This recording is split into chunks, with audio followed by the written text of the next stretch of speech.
Welcome back, Purrfect Peeps, to Purrfect.dev. Today we are talking all about the journey of a freelance designer and developer, and we're lucky enough to have Amy Dutton with us. Hey, Amy. Hey, how's it going? It's going fantastic. So glad to have you. Yeah, thanks for having me. I appreciate it. Wish we could have made this happen sooner. I mean, it's been an awesome time spending with all the new podcasters surrounding the compressed FM show. So it's really cool to have you both on. Yeah, thank you.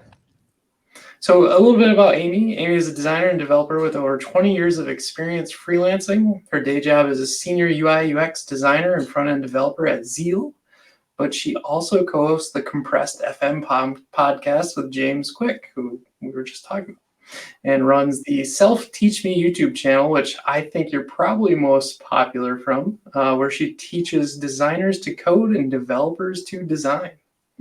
That's right. Anything I missed, Amy? I always feel like I miss people's bio. Like it could be pages long after 20 years of doing this. Yeah. I'm ancient in internet years. Awesome.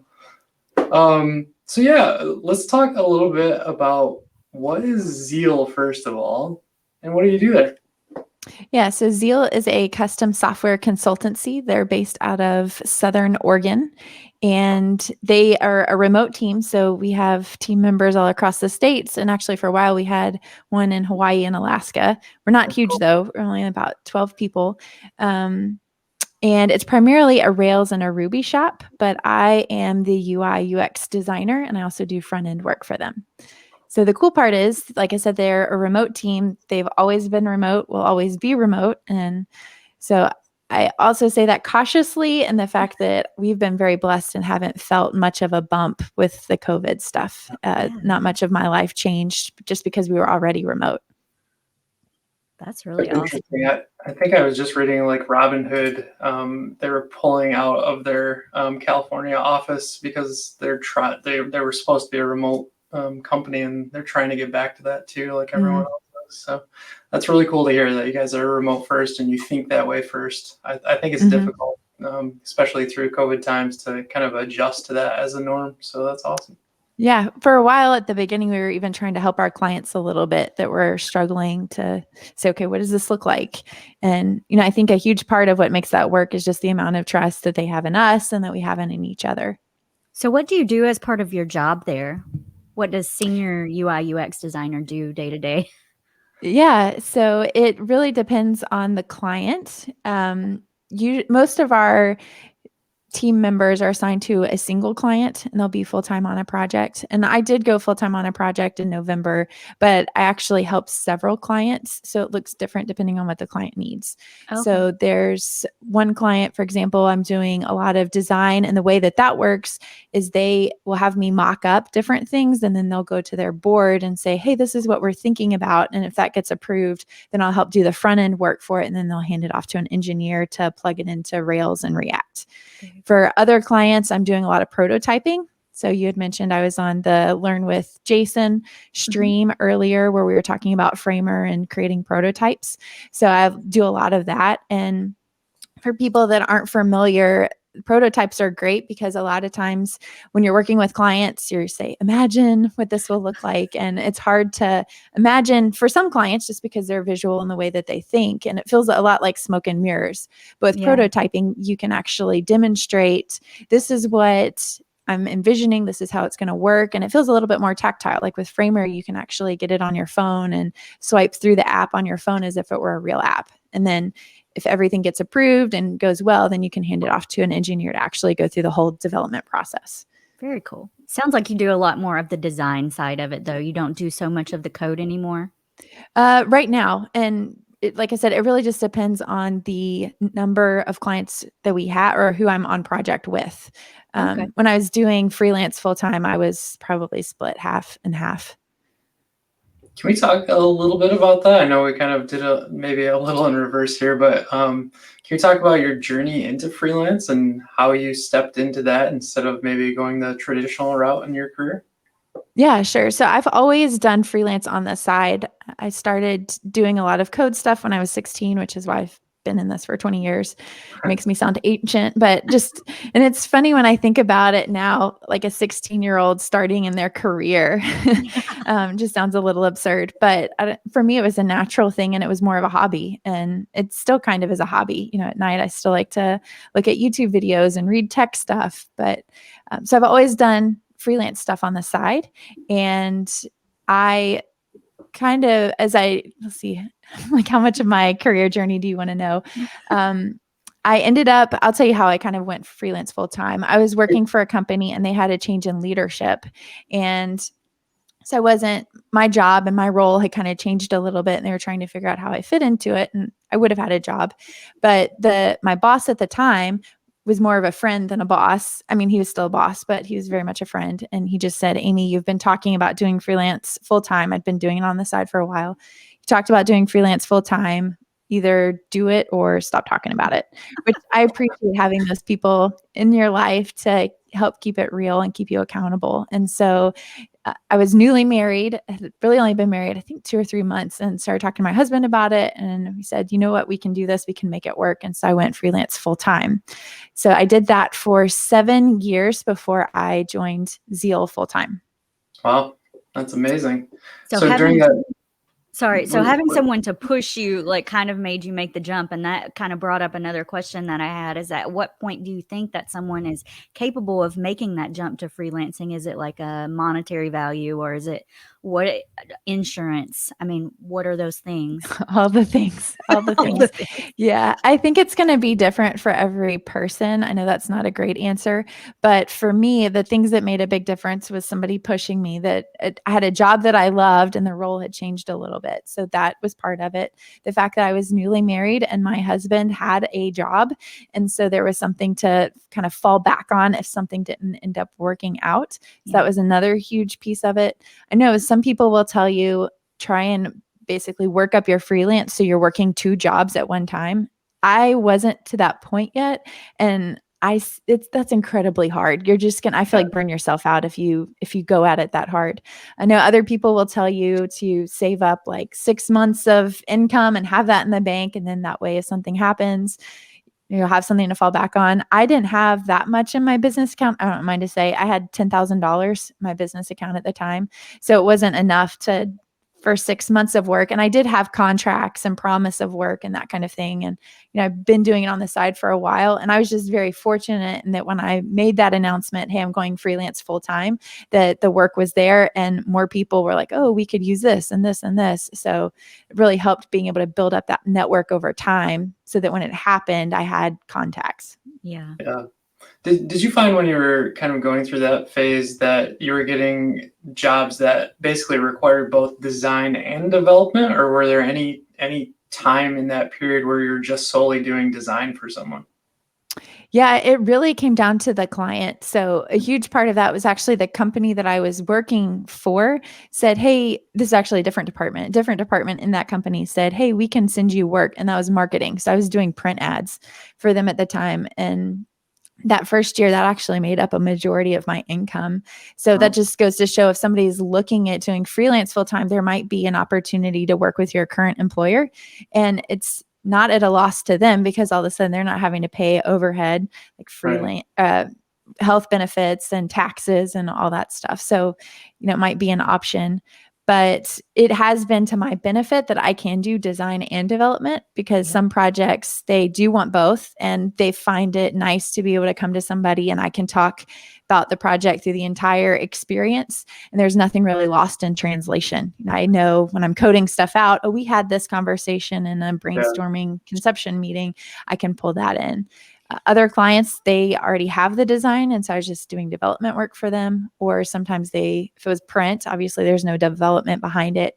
Yeah. Or if they had their own development team, I could hand that off. So that was another huge plus for me. And that it expanded the offerings that I was able to provide a client. And I know this has probably changed and you've probably had a variety, but what are the size of the projects that you would take on? Were these like you taking on these massive projects, or were they just pieces, like you said, sometimes design and sometimes development, or did you ever do the whole thing together? I did the whole thing quite a bit, and that really did help. Those are probably bigger projects. They would range Oh man, everything from like $200 to $15,000, just depends Wow. on what they were looking for. Yeah. Okay. How did you kind of go about I don't know, like taking that work in and saying this client might be more valuable to me versus timeline, and breaking down your timeline as a freelancer and kind of keeping those clients rolling? Yeah. So my sweet spot, I think this answers your question. My sweet spot was partnering with agencies. Okay. And a huge part of that is because as a freelancer, you're having to wear all the hats. You're having to wear the accounting hat, the legal hat when you're signing contracts. You're having to go out and market and find new clients and then actually do the work on top of that. And so if I was able to partner with an agency, they would constantly have projects coming to me and they're doing the marketing side of things. They're doing the sales side of things. And then I could just focus on the work. Yep. So the good thing is those clients were definitely reoccurring and they constantly had new projects for me to work on. Awesome. Yeah, it's kind of interesting. Where I work in my day job at OST, we have that similar setup where we have quite a few 1099s because they just prefer to work that way. But we all always have extra work going on, and it's kind of finding the right mix to say, should we bring in this 1099 or save this work and like let that client be flexible on their timeline? And it's kind of a nice mixture, not to find the people that always need it done tomorrow that are willing to, wait that 6 months so you can kind of not necessarily bench someone or like go find another 1099, but it just provides a nice flow and a steady kind of, I'll call it income stream, but just steady amount of work realistically. So it's kind of fun to hear the other side of it as a freelancer. I myself have always been too nervous to jump into that freelance mode. Like I always wanted my 401k, I always wanted the insurance side. So it's always interesting to hear that. And not coming from a design background, I love hearing like that piece of it too, because I always feel like that is like so underappreciated in the market as well for that type of work. I feel like it's either an entire agency going, you're going after all the time and not necessarily like a freelancer. So it's a great perspective. Yeah. And my job at ZEAL actually started as a contract worker. I did stuff for them for almost 4 years before I went full time. And that was mostly my preference. I had young kids at the time and felt like freelance gave me a lot more flexibility, but ended up kind of as our situation changed and as I was looking for something else, ended up going full time with them. I know like every situation is different, as you said, but could you, like, if you were to put yourself in a different position, if you weren't married, if your husband didn't have insurance, do you feel as though you could have still done that? Oh, that's a good question. I would say no, but for a different reason. Okay. Not for the financial stability reason, but really the social aspect of it. And that's still something that to some degree is difficult about working for a remote company, is that I'm at home, but I do really miss those office conversations and being able to hang out with people and be social. And there's things that ZEAL does to try and help people feel connected and integrated and things like that. But it's still different than when you're just doing freelance by yourself and you're in the corner of your own room and that's all you see. You have to be intentional about leaving the house. Yeah, that actually brings up another question. Like, what are some of the pitfalls? Like, that would definitely be one, is like you kind of become antisocial. You're by yourself all the time. So what are some of the other pitfalls? It sounds like a dream job, but what's some of the things that can like cause it to not be so great? Yeah. So if you're not constantly learning, it's very easy to get stuck in the same tech stack because you don't have anybody pushing you to learn new technologies. You don't have anybody saying, hey, I just found this on the internet. What do you think about this? And the same is true for design. It's not like I can run over to the designer in the office next door and say, I'm struggling with this. Will you take a look? Or for them to say, it looks fine, but you should try this. And I just feel like when you're working with a team, there's kind of a rub in a healthy way that makes you a better designer and a better developer. Mm-hmm. Can you talk about some of the things that you are doing with ZEAL a little more? We're struggling at work like crazy because OST it's a very social, like we have a huge kitchen that we would all sit around and talk. And when we're doing designs for clients, we'd be on a whiteboard or like just this massive, 10 people surrounding it and be really collaborative. Can you talk about some of the tools that you guys are using or some of that sure. kind of socialization? Yeah. So we have a stand up every morning at 10. Well, it's 10 Central. They're based out of Southern Oregon, so they're Pacific time. So it's 8 for them. But we have that stand up. And for most people, I don't know if it would necessarily seem pointless. We usually have this like 3-part thing that we go through. It's only 15 minutes, but we talk about interesting. So as I was talking about trying to level up each other and keep each other sharp, that's a great time to say, hi, hey, I found this on the internet. And interesting doesn't even necessarily have to be directly related to tech. There's one guy that has really been following the space station stuff that they're doing right now. So usually he'll give us an update on the space station. So there's different opportunities there. And then the next part, we'll talk about project updates. And not everybody shares during that time, but it's a good opportunity if you're having trouble with something or you just want to kind of keep the entire group aware of where you are on our project, because we're all on different projects. We're not all working for the same client. And then the third piece of that is business updates. So that probably is the most like businessy serious thing. Is it's a good opportunity to say, hey, we're talking about this as a business, or we have our quarterly meeting, or we're looking at hiring, or here's the financial status of the company.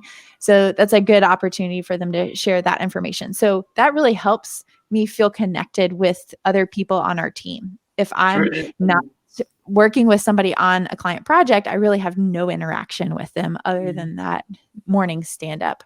So it kind of helps kick off the day. So you guys do that daily then? That's a daily stand-up? That's right. That's right. That's cool. Yeah. So, OST, we have 300 people, so it's a little more challenging. We probably couldn't quite do that. So we have our regular team stand-ups, but I like the addition there that you kind of break it up into 3 different pieces, because typically we're either running full safe or agile, Scrum, and it's very business. Occasionally we'll kind of go off in the weeds and how was this rocket that almost crashed and things like that. But so it's interesting to hear that. Is there any other ways as like a designer, the creativity side like always amazes me with designers. Is there something that you guys do internally or even with your clients to like kind of express some of that creativity to get it out there? Is it all through Framer, or are you using like Figma to throw things around, or is there some way of collaborating with that? Sure. So kind of 2 pieces there. On Wednesdays during lunch, we alternate between an internal retro. So we also do agile. So that's a good opportunity to talk about what's working, what's not working. And that's all internal. We also, on the off week, we have it's called an engineering meeting, but I'm able to say, hey, this is what I'm working on. When I had first started working in Framer, I showed our team, hey, look, this is how I'm creating these React components and how everything gets plugged in. And this is a great workflow. So it's a good opportunity just to stay fresh. For the clients that I'm working with, I'm working in Figma and in Framer, but primarily collaborating in Figma. And so I'll have other designers from these companies and clients that I'm working with in that project, and they're contributing. We're commenting on different things.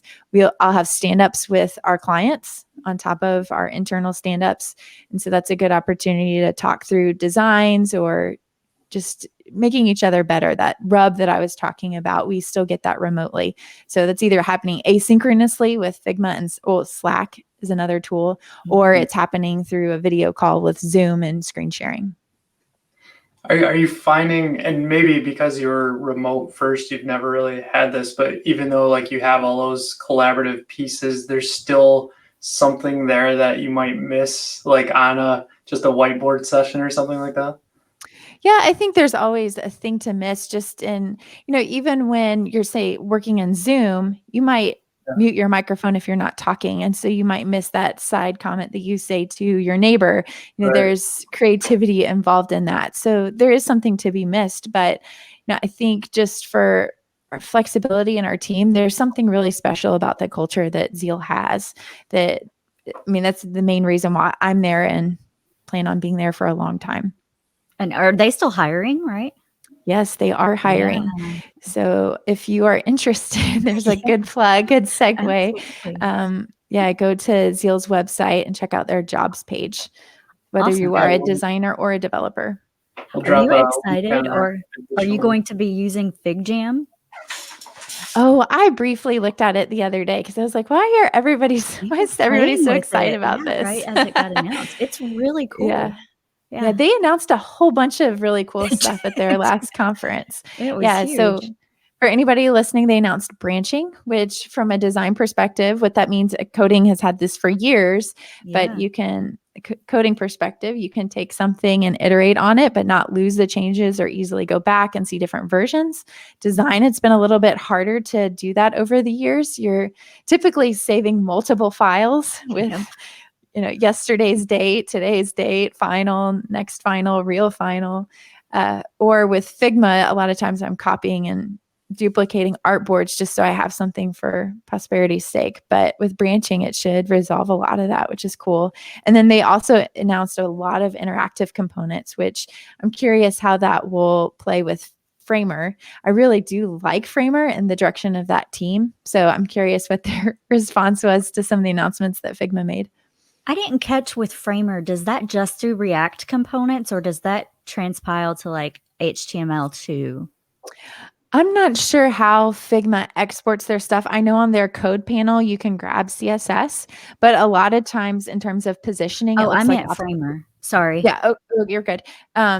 So I'll finish this thought. So with Framer, you're just Figma. They both have similar names. You're grabbing the the little side CSS, panel. right? And it has more of absolute positioning. Which, if I'm coding something out, I'm not going to put absolute positioning on everything. Yep. With Framer, you can. There's still a little bit of refactoring when you do that handoff.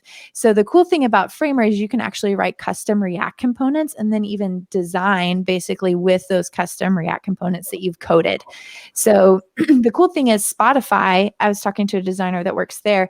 They have almost their entire coded library duplicated as Framer components that they're using within their mockups and their prototypes. And they are even hooking into the Spotify API so that as they're mocking stuff out, you're pulling in live artist data and things like that, which is really interesting. But That's incredible. The components that you write, the React components, you can always use those obviously as React because that's how that originated. But I think that the components that they have that are built in, or if it's like a design component, I think you still have to build that within React. And it's not, if it's a mobile app, it's not React Native. So you'd still have to do a little bit of refactoring to get it ready to go over to React Native. I've never used Framer, so I was wondering how that works with like bringing it back to the code. And you mentioned earlier too, like your tech stack. So when you were freelancing and you had a tech stack that you didn't know and you had to go ask people. So what was your niche tech stack? What is your favorite tech stack? And did you do like multiple different ones when you were freelancing? Yeah, I did a little bit of multiple stacks depending on, say, the agency that I was working with and what they preferred. A lot of times they would help determine what that tech stack was. But I did a ton of WordPress development. Actually, a majority of the work that I did when I was doing freelance was in WordPress, and I was just developing these custom themes and delivering them. And yeah, since it was custom, I was writing all the code for that. And I had incorporated Gulp and some of that automatic task runner builder processes into the developing. Did a little bit of fancy stuff with PHP and things like that at the time. But now definitely my preferred stack is Next.js and Sanity, and trying to move actually the majority of my clients in that direction instead of WordPress. Oh, cool. So Sanity is your CMS of choice then? That's right. That's right. I love it. And do your clients love it too? I'm wondering about that. Yeah, I haven't put quite as many clients on it yet as I did with WordPress because I'm comparing like a year to 7 years. But a huge part, I think, with Sanity is the flexibility that's involved there. So I'm actually doing a side project right now that is going to be a huge project in terms of Sanity. And part of the reason that we went with Sanity is because of you can do Grok or you can do GraphQL, and they have multiple sources of truth. Basically, they have essentially their CRM that they want to integrate. There's possibly, this is just building for the future, a Shopify store that they want to pull in, and Shopify has its own GraphQL API. And then they have their content that they have for the website. And I think that might be all the pieces.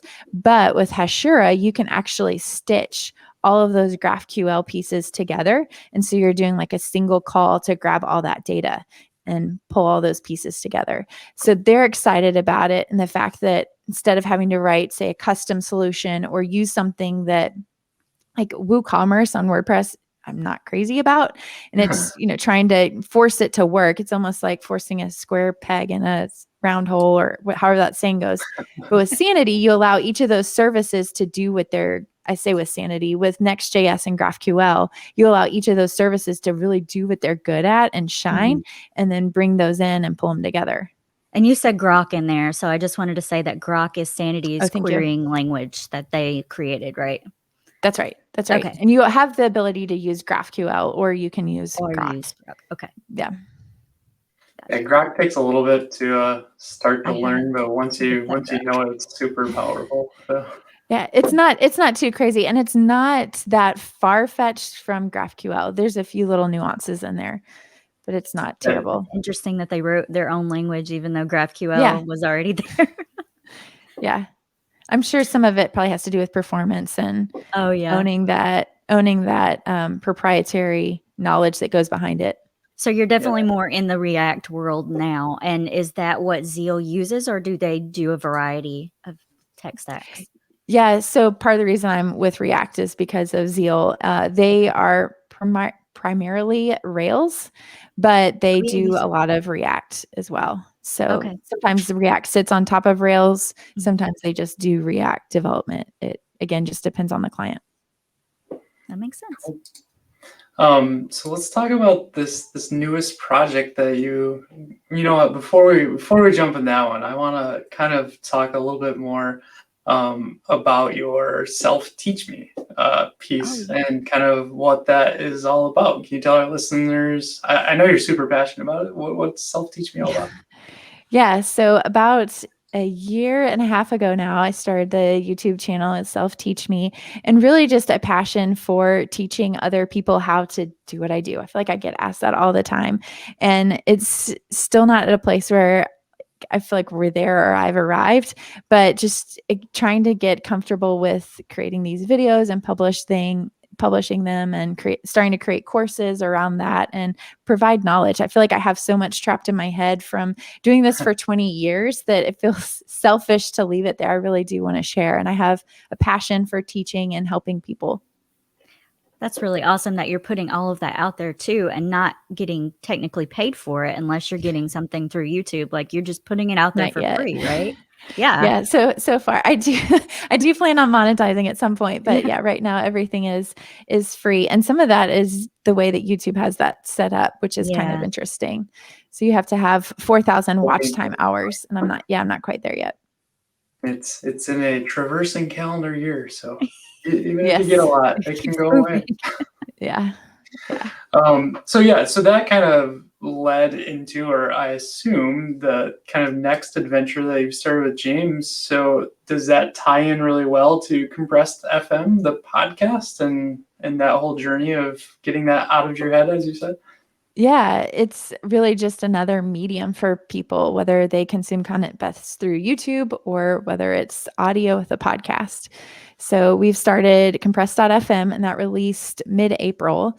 And that's been a really fun journey as well. James is just a great conversationalist, and really enjoyed working with him. So he had me on his stream, and afterwards I said, I'm probably going to be the crazy lady from the internet. How do you feel about doing a podcast? Oh, nice. So yeah, that's been really fun. That's really cool. Are you guys, when you created the Compressed.fm site, is that all like your same stack you wanted in Sanity and React and all that fun stuff? That's right. Yeah, it's built with Next.js and Sanity. And we did some fun stuff on the back end that James really worked on. So with Next.js, you have this API folder where you can hook into and run custom functions and things like that. And so there's an auth component that's using Auth0. And for our sponsors or guests, they can log in and they have their own dashboard that will automatically pull in stats. So we're hosting with Simplecast, and they offer all of their data through an API. And so we're passing that in so that they can see real time how many hits and listens and downloads their episodes have gotten.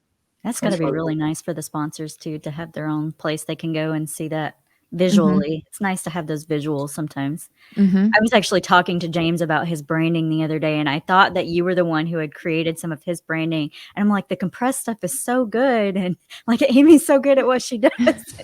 And he's like, no, she didn't do my personal branding. And but, yeah, it's really good. Yeah. I think there might be an opportunity there in the future, but it's been a little crazy just with everything else, trying to get compressed.fm and everything launched.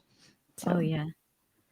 So we did kind of an episode on the different areas that designers can go to today to like, find new creative ways to like make their brain work and tools and things like that. Is there any space that you regularly go to find like inspiration on the internet, or you would suggest for others? Yeah, Dribbble is a great resource. That's Dribbble with 3 B's. Yeah, a little throws crazy, me off but everything. yeah, they're great. So the only thing about Dribbble is their thumbnails are, you can see a full screen view of it, but their thumbnails are only like 400 by 300. So you're only getting a grab. And some of them you do have to take with a grain of salt, because you look at a website and you're like, okay, that would not fly from a UX perspective. But from a visual perspective, it is a great place to go and get different ideas. One thing that I like from it is I can usually scan a page of results and tell what the trend is. That makes a big difference in just knowing, okay, what's coming down the pipe? What are people leaning towards? What's the next thing visually? Another great resource is Behance, kind of the same thing, but that's a great portfolio. And I believe that's owned by Adobe.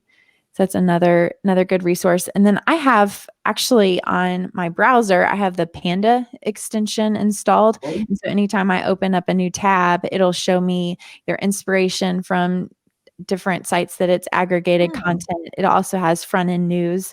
So a lot of times I just click around Panda. That is new to me. Yeah, me too. I'm going to have to look this up. What's the name of the extension? Just Panda? Looks like it's Panda 5. I'll put it in our Notion doc. Yep, here. that's Panda right. 5. That's I wonder if they have a Firefox one. Yeah, I think it came up. And Cool. there's, if you have listeners that aren't design heavy, that are more, say, front end heavy, you can also change what sources it's aggregating content from, or different ones that you want to highlight.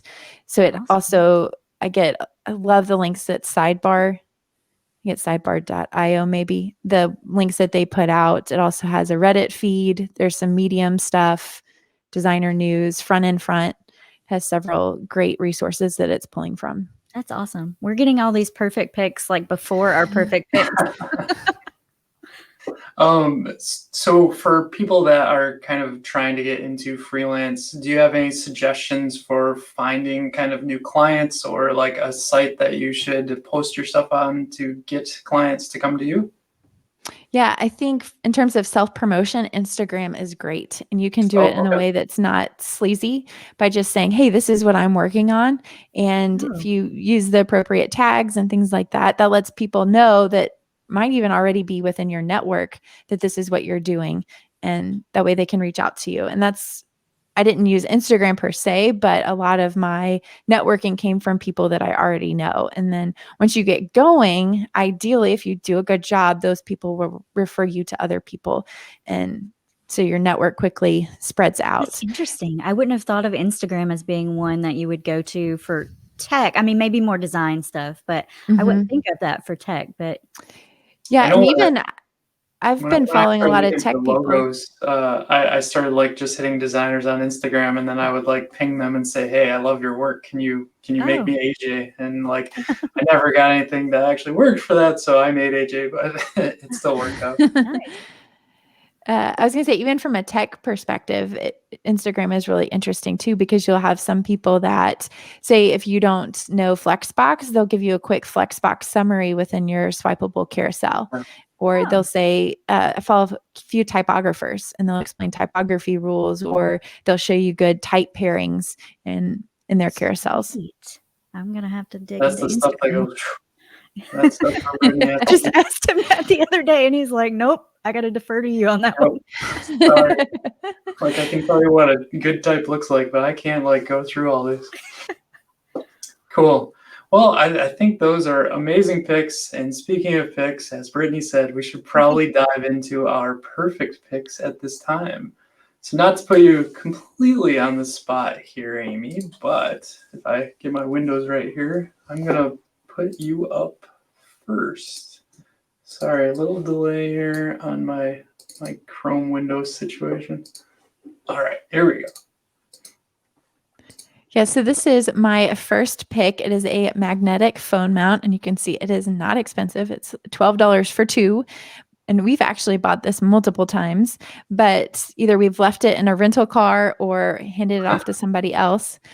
But these just stick into, yeah, there you go, your air conditioning of your car, and you have a magnet. And at first I was a little nervous about putting a magnet near my phone, or I have credit cards in the back of my phone case. I was concerned about putting magnets, but I've never had any issue. Yeah, so it comes with multiple shaped magnets, and then it just will stick to your dash on your car. So I've had multiple different mounts that I've tried to use over the years, and either the suction on it will die and it'll end up flying onto the floor or across the car when you make a turn. Either the sticky part comes unsticky or the suction loses its suctionness. But this we've never had any issues with. And the nice thing about too is I have one in my car and my husband has one in his car. And so we can just swap cars easily and just stick it on the dash. That's cool. I just went to what I call the dark side and got my first iPhone ever, and they have the new MagSafe like connection in there. So I've been looking at things like these for a while now. Yeah. Cool. So not the dark side, the light side. And I will say this, I learned this the other day. Apparently Apple has in their contract that villains on a site or a movie, a show or a movie cannot use an iPhone. So they were saying a lot of times, oh my gosh, this is like going to ruin movies for me forever. If you're watching a movie and everybody has an iPhone except the villain has an Android, you'll know who the villain is. Oh my gosh. That's awesome. Yeah. Wow. Yeah. I'll do your second pick here. Yeah, so this is an Embrava Light. And so from working from home, this is a great tool. I have this on the corner of my desk and it hooks into Zoom and it will turn red whenever I'm in a meeting. I think if you're on a Windows machine, there's more apps that it's synced into, but I just have Zoom, which is fine. And that's what I'm on most of the time. But I just found from working at home, my kids are great about knowing if I have a meeting or things like that. But occasionally, they'll knock at the window or of the door and I'll either say no or yes. But it does create kind of this awkward moment where I'm trying to slowly look over and tell them no or yes. So with this light, they automatically know. I don't even need to knock or ask. I know mom's on a call. So, and it's also my husband, sometimes he'll sneak into the back. The dogs usually hang out in my office. He'll sneak into my office to take care of the dogs. He knows, whether I'm on a call or not before he comes in. So That's it's made a big difference. Yeah. We're building a new house right now. I jokingly said I need one of those like radio like lights outside my door so that when I'm recording. Yep. Yes. Awesome. So, and this isn't big. It's probably 2 or 3 inches tall. It's on the corner of my desk. Yeah, it looks big, but it's... There you go. Right? Oh, yeah. Yeah. All right, Brittany, you are up next. Okay, yeah. So tying into our podcast and what it was about today, but Compressed FM, the podcast that Amy does with James Quick, they have a 2-part freelancing episode, and it was fantastic. Goes into pretty much anything you would want to know about freelancing. And plus, if you sign up for their newsletter and check out their site, they actually have resources that you can physically use. Like I think contract thing was in there, and there was one about like how you calculate your budget. That's right. Your estimate time for a project. Yeah, we had that in there as well. So there's lots of resources on there. I mean, it was really good. So I suggest you go and check those out. And it's a great podcast to listen to. And your fun pick. Yes, my fun pick. There we go. So The Mitchells versus the Machines was the cutest movie that we put on for my kids, and then we laughed through the entire thing. It was absolutely hilarious. It is like meme central. And there's this one where the girl is going, ah! Hilarious. Yeah, it was really well done. I Yeah. watched it as well. It's super fun. We saw it the other week. I think the funniest part was at the end where the machines are trying to do facial recognition on the dog, and the dog is so crazy looking Bread, it couldn't dog. compute what kind of It's like animal big or dog thing it bread. was. Big dog bread It's malfunction. really good. I happen to have like had this link for a while. Not a while, it only came out in May, but and I keep thinking about it. And so I thought I'd pick this one because it fit right in with our freelance discussion. But it's 10 tips for finding clients, and it's on Dev2. Creative Tim posted it, and it's really cool. It's 10 very succinct things to do and kind of build up that freelance piece of your journey. So that's my first pick. I also have a Netflix show, Jupiter's Legacy. It was very awesome, not kid friendly. Do not watch this with your children in the room. So, but for the adults out there, great series. I think there's 7 or 8. I think there's 8 episodes. And we burnt through them too. Yeah, they're very addictive. Ends a little odd, so I'm hoping there's a second season for sure. Yeah. That is my fun pick. So, Amy, thank you so much. I really appreciate it. I can't wait to see what you guys do with Compress and everything you have going on. And we'll for sure put up the ZEAL link for hiring too. So you might have some new members from our listener base coming. I'm excited to Awesome. see more of your self-teach-me videos too. Awesome. Yeah, I have one dropping today about a custom React audio player. You can do a whole series cool. around that. Yeah, it'll be good. Oh, is that the one that you built for Compressed? That's right. Yep. Okay. That's right. Very cool. Awesome. Well, thanks again, and we'll see you next time. Yeah. Thank you. For coming. Later.